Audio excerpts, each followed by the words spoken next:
Assalamualaikum warahmatullahi wabarakatuh. My name is Oktafiani Kusuma putri, and for this midterm test, I'm going to explain about language comprehension. First, I will try to explain about what is language comprehension, and second, I will explain about some factors that affect memory of human. Okay, first, language comprehension. Language comprehension is the process or the ability to comprehend the language or to understand and recognize the meaning of the language. In other words, how we as the listeners try to understand the meaning of the utterance that being delivered by the speakers. It can be in any form.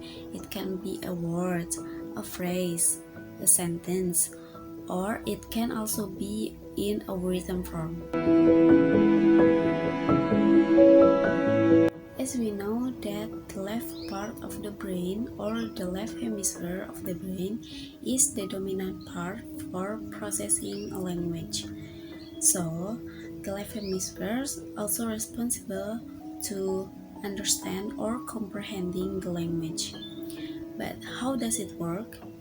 So, the simple explanation for that is the information comes in through the primary auditory cortex or the primary visual cortex, and then it goes into the both part of the brain. But for understanding or comprehending the meaning or the semantic of language, it will be processed in the Wernicke's areas, where the sounds will reconstruct from a phoneme into a word, into a phrase, into a sentence. Next, the information will go into the Broca's area, where it will start to produce the response for the informations.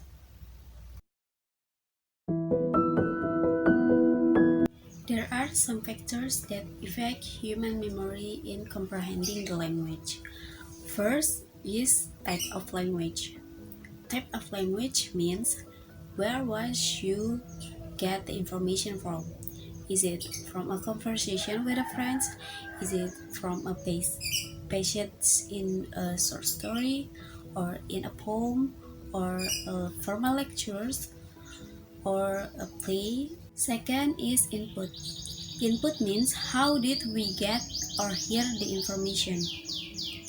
Did we hear it, just hear it passively, or we try to memorize the word, or we listen only for the keyword or the gist, or we listen something wrong in the speech so we can memorize it. And then third, attention interval. Retention interval means the time or when did we hear the information.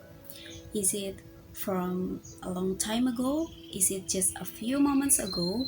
Or is it has been a long time so we don't actually know the exact time? The last is output. Output is different from input. Output is about how we remember the informations.